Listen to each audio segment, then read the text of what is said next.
Chapter 58. Thomas and Virginia sat on the den sofa on either side of Chris. His face was against his father's rib cage as he sobbed. Virginia nodded at her husband, a silent message passing between them. Thomas winked back.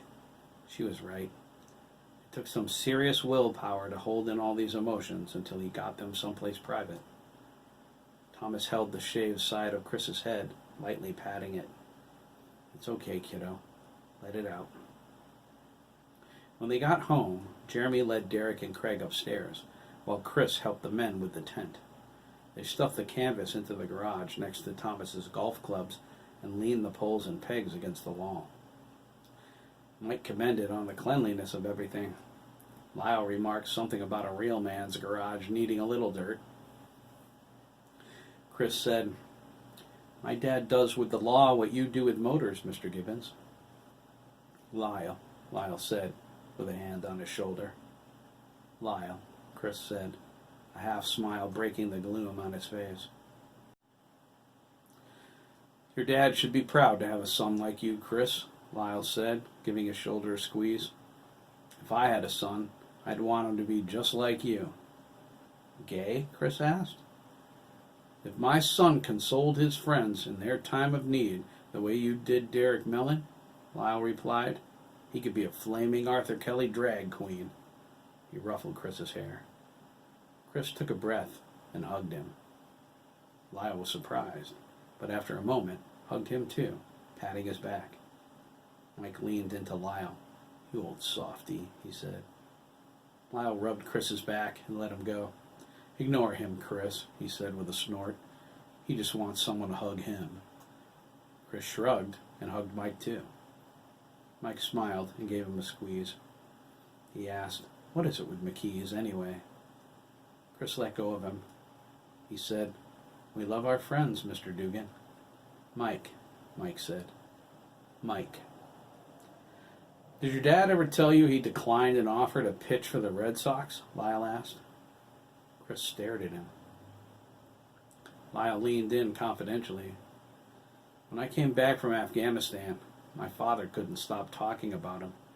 He was a huge baseball and football fan. He went to every game at E.O. Smith, even after I graduated and enlisted. Your dad was a junior when I shipped out. My father was so amazed at your dad's arm, he used to drive to Harvard to watch him pitch." He leaned back. "When he graduated the university, the Red Sox put an offer on the table. Your dad told them he loved the law more than the game and came home with your mom. My father, who was a huge Red Sox fan, called it a crying shame." "Are you serious?" Chris gasped. "My dad could have played for the Red Sox?" Lyle pointed toward the doorway to the kitchen. Thomas was standing there, leaning against the jamb, his arms crossed, smirking. "Dad?" Chris cried. Thomas lowered his head and nodded. He cleared his throat.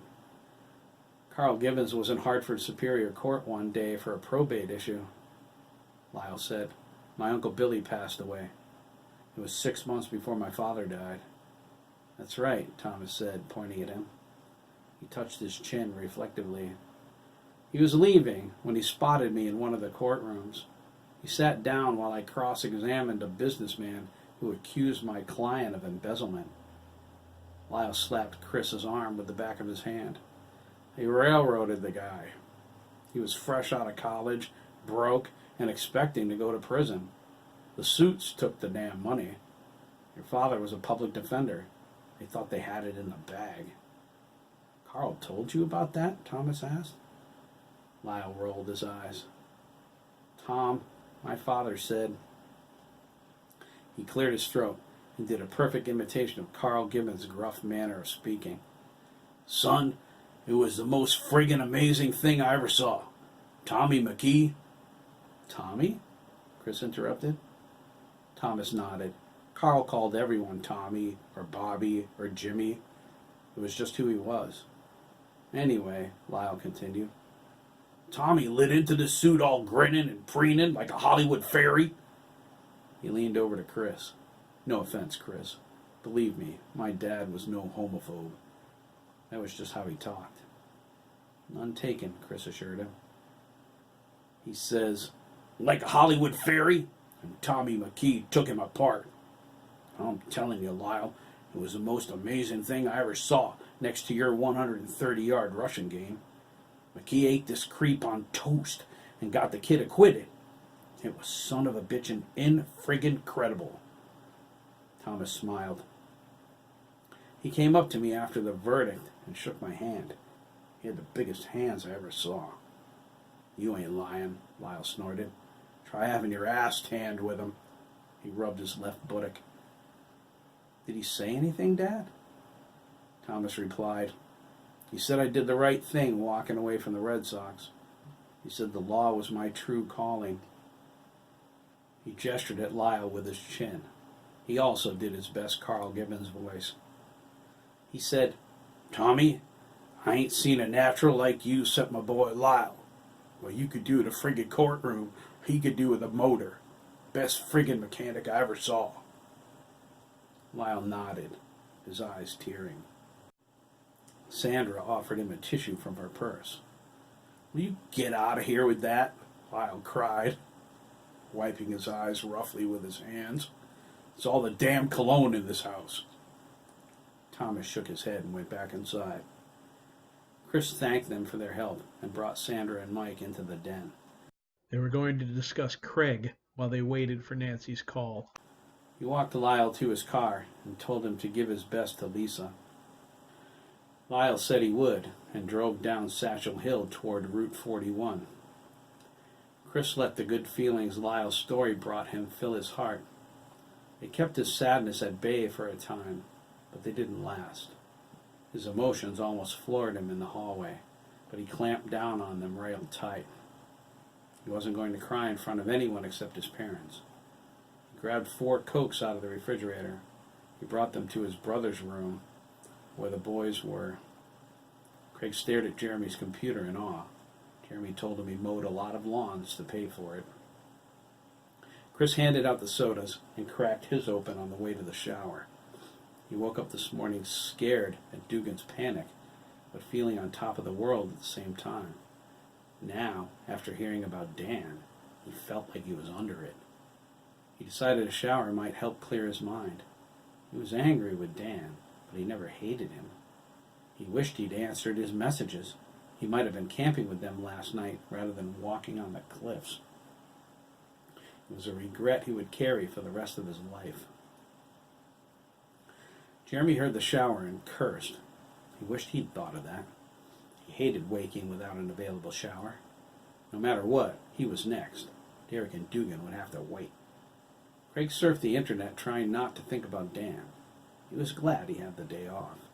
He was on an emotional roller coaster.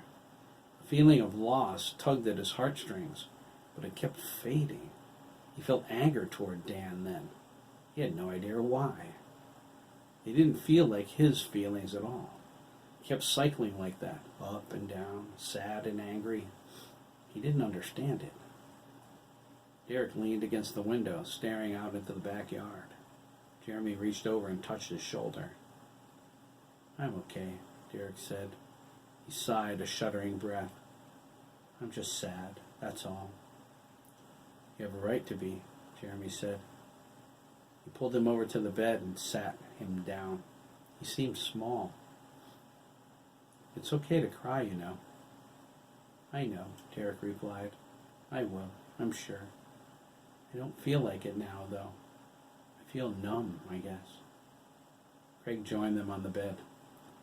Derek saw the sad look in his eyes, and his tears fell. Danny's gone, he thought. I'm right here, you stupid little... They were still brothers, despite his anger. He can't hear you, Melon, you wuss. Shut up, Ian. Derek felt crushed. Dan was always so strong, invincible. I'll never see him again? Ever? Anxiety filled him. He drowned in a desperate longing to have his brother back. It's not real, is it? Danny can't be gone forever. Derek didn't think he would feel good about anything ever again. Jeremy didn't know how long they sat there, before Chris came in, wrapped in a towel, his long bangs wet and dripping. He scooped Derek up into his arms and carried him away without a word. He patted the back of his head as Derek attached himself to Chris like a red-headed tick. Craig leaned against Jeremy. He wanted to cry, too.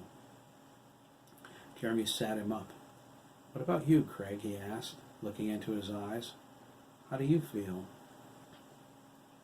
"About what?" Craig asked. "Dan? My dad?" "All of it," Jeremy replied. "You're not alone anymore, you know. You can talk to me." "I know," Craig whispered. "I just don't know. With Dan, one minute I feel angry with him for being a jerk to Chris, and the next I want to bawl. It's weird." "I feel the same way," Jeremy nodded. "You're right. It is weird. And my dad? The more I think about him, the angrier I get." "Why?" Jeremy asked. "I mean, besides the obvious." "I had fun last night," Craig replied. "For the first time in my life. Is this what I've been missing?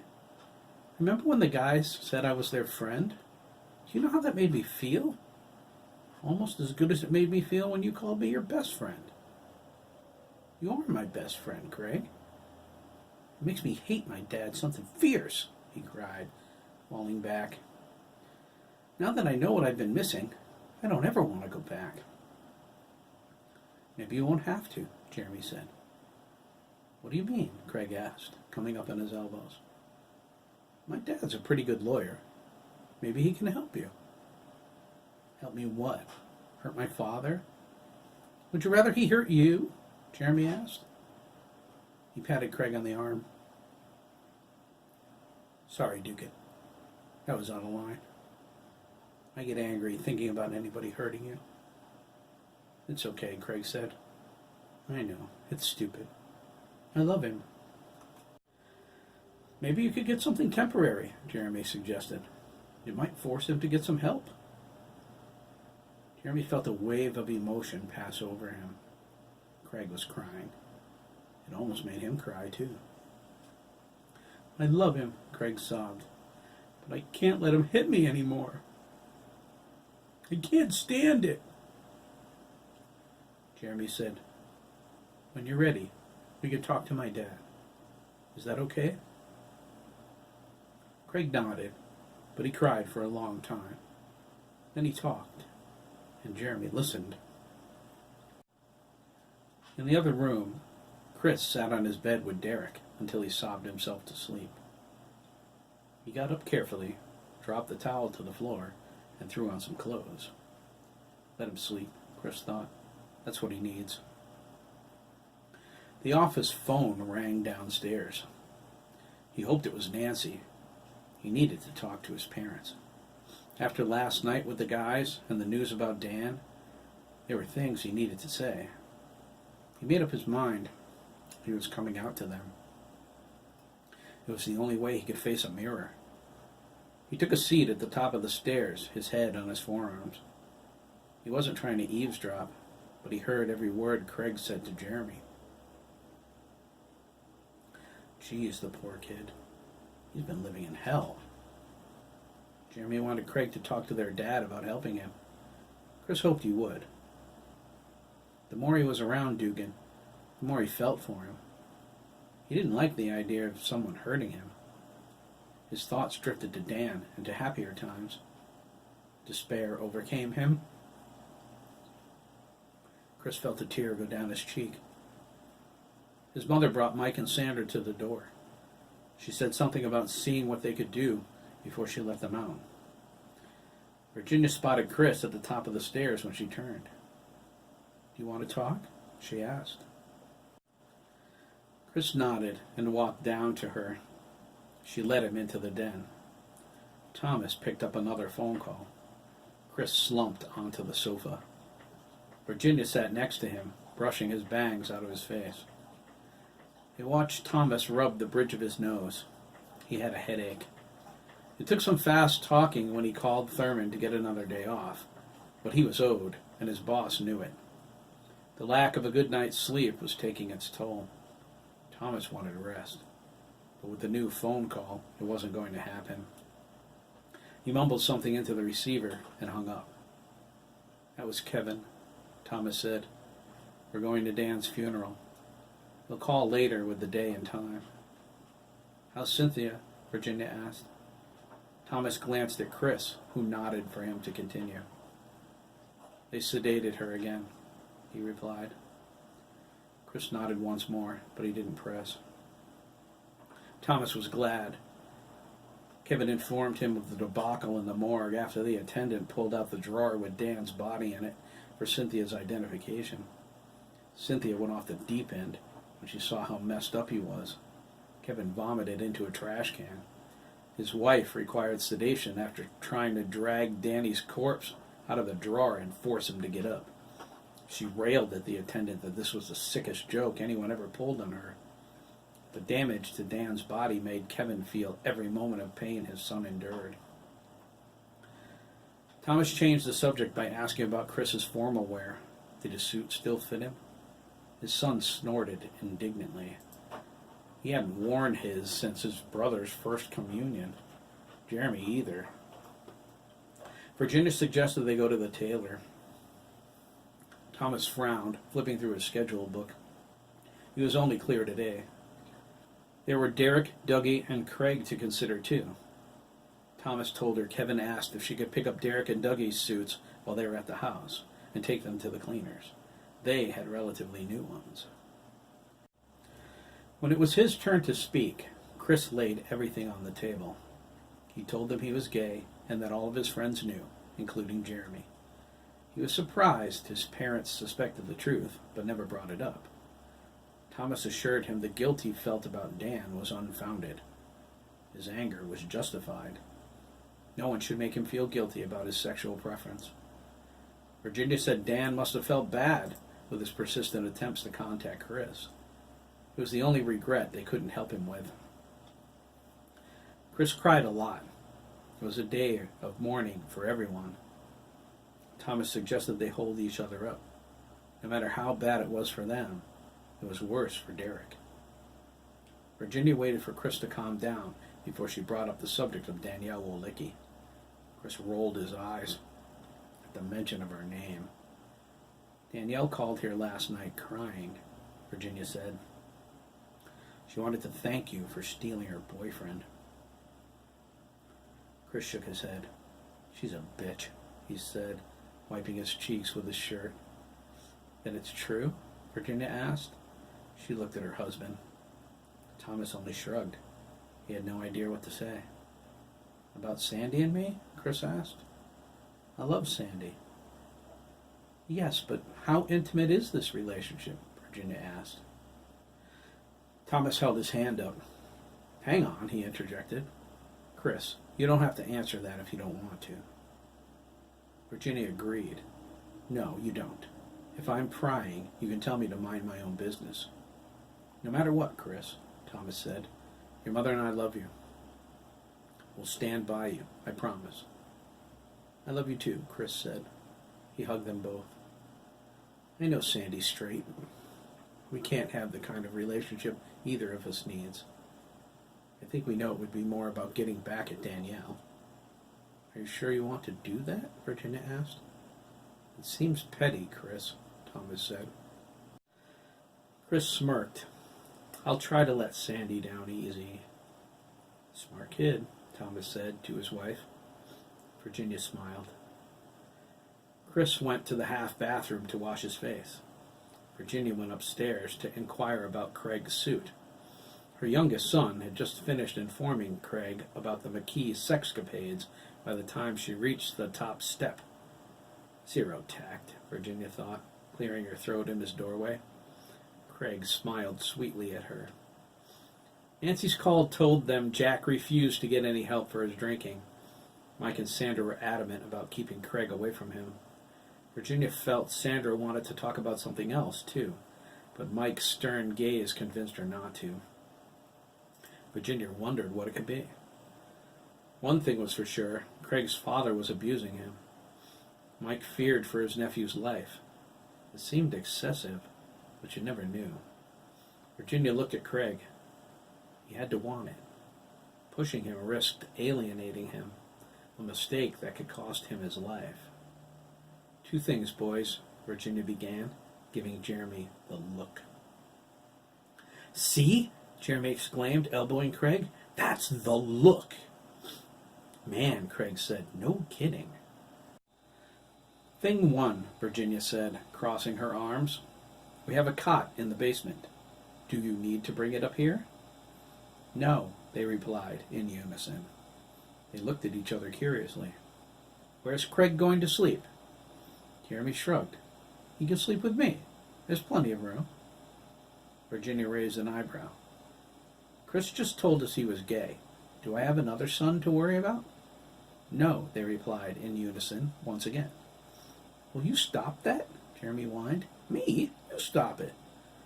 "All right," Virginia said, "for the time being.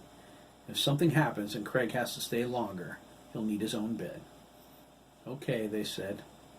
"You'd better not snore," Craig insisted. "My dad does. I can hear him through the floor." "Wait until you get an earful of what comes through my wall," Jeremy cried. "Thing two," Virginia interjected once again. "We have a funeral to go to." "Ew," they replied. "Okay, cut that out," she snapped, giving them the look once more. "You're acting like you're sharing a brain." "Sorry," they said, and then shuddered. The dream came into their minds at the same time. "Craig, do you have a suit to wear?" Craig frowned and shook his head, looking away. "My dad doesn't buy me clothes." "Fine, we'll get you one," Virginia replied. She turned to Jeremy. "Your father's taking you to the tailor's today. Make sure you have clean underwear on." Jeremy sighed. "I want to take a shower." "Me too," Craig echoed. "You know, my grandma would probably give you the money for my suit. My dad won't like it if you buy one for me." "Uh-oh," Jeremy cringed. "What?" Craig asked. "What did I say?" "Mr. Dougan," Virginia scowled. "If we want to buy you a suit, we're buying you a suit. Understand?" "Yes, ma'am," Craig whispered. "Do I look like I give a rat's ass what your father thinks?" She put her hands on her hips and locked the look on him. Craig grinned. "No, ma'am." "Good," Virginia exclaimed. "Make sure you have clean underwear on, too. Borrow a pair of Jeremy's if you have to. I'm not sure we'll be back with your clothes before you have to leave." "My underwear won't fit, Craig," Jeremy smirked. "Oh?" Virginia asked. "Who are you? Long Dong Silver?" Craig laughed, pointing at him. Jeremy screwed up his face. Virginia walked to Chris's room. Jeremy threw a minor fit when Craig beat him to the shower. She shushed him in the hall when she saw Derek sleeping. She decided not to wake him. The trip to his house in Sanders could wait. Chris flashed a wan smile as he walked by to retrieve his sneakers. Virginia sighed. A gay son, she thought. She went downstairs to make the boys something to eat.